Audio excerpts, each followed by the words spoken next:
날이 더워지면 반바지를 입고 싶습니다. 하지만 반바지 입을 수 있나요? 잘 입는 건 고사하고 반바지를 입을 상황이 안 옵니다. 주 5일에 출퇴근 시간 포함해서 많은 시간을 일터에서 보내는데 회사나 알바하는 곳에 반바지 입고 가기 정말 눈치 많이 보이죠. 긴 바지 입고 여름에 조금만 움직이면 덥고 땀 차서 불쾌지수도 올라가고 무엇보다 몸에 딱 달라붙어서 움직이기도 불편하죠. 그래서 반바지 입었더니 일하는 곳에서 꼭 한 번씩은 복장으로 지적을 합니다. 반바지를 입고 오지 말라는 겁니다. 예의라는 명목하에 입고 오지 말라고 하더라고요. 납득은 안 갔지만 입고 오지 말라니 입지 말아야지 했지만 안 입을 수 없죠. 털 때문에 그런가 싶어서 왁싱도 하고 정장 반바지는 괜찮나 싶어서 입고 갔지만 반항하는 거냐고 경위서를 쓸 뻔했던 경험이 있네요. 아직 한국 사회는 반바지를 수용하지 못하고 있습니다. 더워도 긴 바지를 입어야 할 상황이 정말 많죠. 그래서 오늘은 어떤 소재의 긴 바지들이 여름 장마 시즌의 더위와 찝찝함을 해소해줄 수 있을까 알아보는 시간을 가져보려고 합니다. 여름철 많이 찾는 소재의 특성과 상황별로 어떤 소재의 옷들이 적합한지 이야기해보려고 하는데요. 끝까지 시청해주시면 덥고 찝찝한 부분들 해소하는 데 있어 도움이 되실 거예요. 그럼 바로 시작하겠습니다. 여름철 적합한 소재의 긴 바지들을 알아보기 전에 무조건 입지 말아야 할 바지의 특징이 있습니다. 바로 단일 소재의 바지입니다. 단일 소재의 바지들은 절대로 여름에 시원하고 쾌적하게 보낼 수가 없습니다. 각각의 소재가 가지고 있는 특징이 뚜렷하기 때문인데요. 여름철에 항상 빠지지 않고 이야기하는 린넨과 면 100% 혹은 95% 5% 스판이라면 시원할까요? 글쎄요, 저는 별로 시원할 것 같진 않아 보이네요. 옷은 원단으로 만들어지고 실이 모여 원단이 되고 섬유가 모여 실이 됩니다. 면과 린넨은 천연 섬유로 섬유의 길이가 짧은 간섬유입니다. 짧은 섬유가 하나의 긴 실이 되려면 두꺼워야 하겠죠. 그 실들이 바지에 쓰일 원단이 된다면 더 두꺼워야 내구성이 좋을 거예요. 보통 입는 청바지는 면 10수 정도로 여름에 입기엔 두꺼운 실을 사용하는데 원단 자체가 두껍게 나오다 보니 당연히 덥겠죠. 그럼 두껍지만 않으면 여름철에 적합한 원단일까요? 적합한 원단입니다. 땀이 나기 전까지.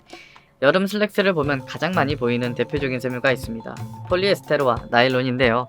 석유를 원료로 하는 화학 섬유로 옷은 얇아도 땀이 나기 시작하면 찝찝해지기 시작하죠. 원단이 땀을 흡수하지 못해 양말이 젖는 모습도 간혹가다 볼 수 있습니다. 그럼 무슨 긴 바지를 입어야 여름을 시원하게 보낼 수 있을까요? 저는 무조건 혼방으로 된 바지들을 입으시라고 말씀드리는데요. 혼방이 되면 각각의 소재들이 가지고 있는 단점들이 보완이 됩니다. 예를 들어 옷이 두꺼워서 덥다면 얇게 만들어주기 위해 화학섬유를 섞는 거죠.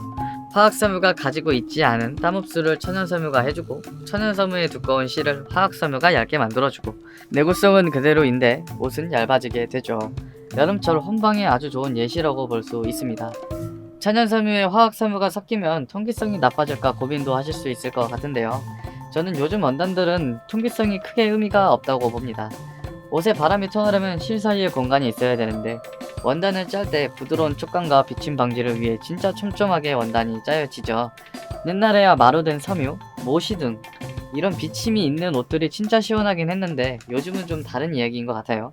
그래서 크게 두 가지로 나누자면 여름철 소재를 볼 땐 옷이 얇은가와 땀을 얼마나 잘 흡수해 주냐로 나뉠 것 같은데요. 옷을 얇게 만들어주는 소재들은 대부분 화학섬유로 섬유의 길이를 조절할 수 있고 내구성이 좋다는 장점이 있죠. 대표적으로 폴리에스테르, 나일론 등이 있습니다. 땀을 잘 흡수해주는 소재로는 천연섬유인 면과 린넨이 있고 두 가지 장점이 섞인 재생섬유가 있습니다.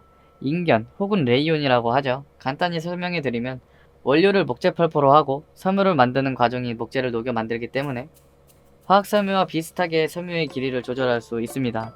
목재가 원료이기 때문에 수분을 흡수하는 부분에서도 천연섬유 못지않고요. 하지만 마찰과 내구성이 약하기 때문에 단일 소재로 쓰기엔 문제가 있겠죠.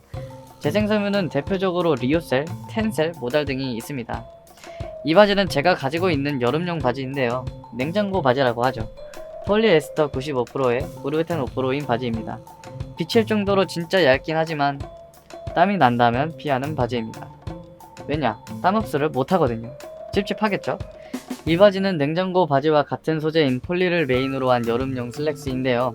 폴리 69%에 레이온 26%, 신축성을 위해 폴리우레탄 5%로 구성이 되어 있고요. 폴리에스테르 재질이기에 원단이 얇고 튼튼하죠. 레이온 혼방이기 때문에 땀 흡수도 가능하게 되고요. 폴리가 섞여 있어서 장마철 입기에도 어느 정도 생활 방수가 되는 타제에 가능한 바지인 거죠. 화학섬유인 소재를 메인으로 옷을 구매한다면 여름용으론 얇은 원단의 내구성이 좋은 옷이 나오지만 땀 흡수를 잘해주지 못하겠죠. 그래서 땀 흡수가 좋은 재생섬유나 천연섬유를 섞는 거죠. 반대로 천연섬유가 메인으로 된 옷을 구매한다면 땀 흡수는 좋지만 두꺼운 원단이 나오게 되고 얇게 만들어주기 위해 재생섬유나 화학섬유를 섞는 게 훨씬 쾌적한 옷이 됩니다. 재생섬유는 내구성이 약하기 때문에 화학섬유를 섞는 게 재생섬유의 단점을 보완하는 방법이 되겠죠. 여름철 혼방이 돼 있는 긴 바지 꼭 입는 게 좋겠죠. 하지만 혼방률도 다 제각각이고 온라인으로 옷을 구매하려다 보면 이런 세세한 부분들을 확인하기 어려울 때도 있는데요. 그래서 제가 여름용 입기 좋은 다재다능한 슬랙스 고정 댓글을 통해 확인해 볼 수 있게 남겨두었습니다. 여름철 슬랙스를 찾으신다면 꼭 한번 확인해 보시는 게 좋은 선택이 될 것 같아요. 오늘 여름철에 시원하게 입기 좋은 바지의 소재를 알아보았는데요. 워낙 섬유의 종류도 다양하고 원단의 짜임에도 따라 고려해야 할 부분들이 많지만 최대한 쉽게 정리해서 이야기해보았습니다. 전달이 잘 되고 도움이 되었으면 좋겠네요. 올해도 어김없이 길고 더운 여름이 찾아오겠지만 여름에 긴 바지를 입어도 시원하게 보내셨으면 좋겠습니다. 영상 끝까지 시청해주셔서 감사하고 앞으로 패션 관련해서 다양한 이야기를 할 텐데요. 구독 꼭 눌러주시고 도움이 되는 정보 얻어가시면 좋겠습니다. 다음 영상에서 더 좋은 정보로 찾아오겠습니다. 안녕.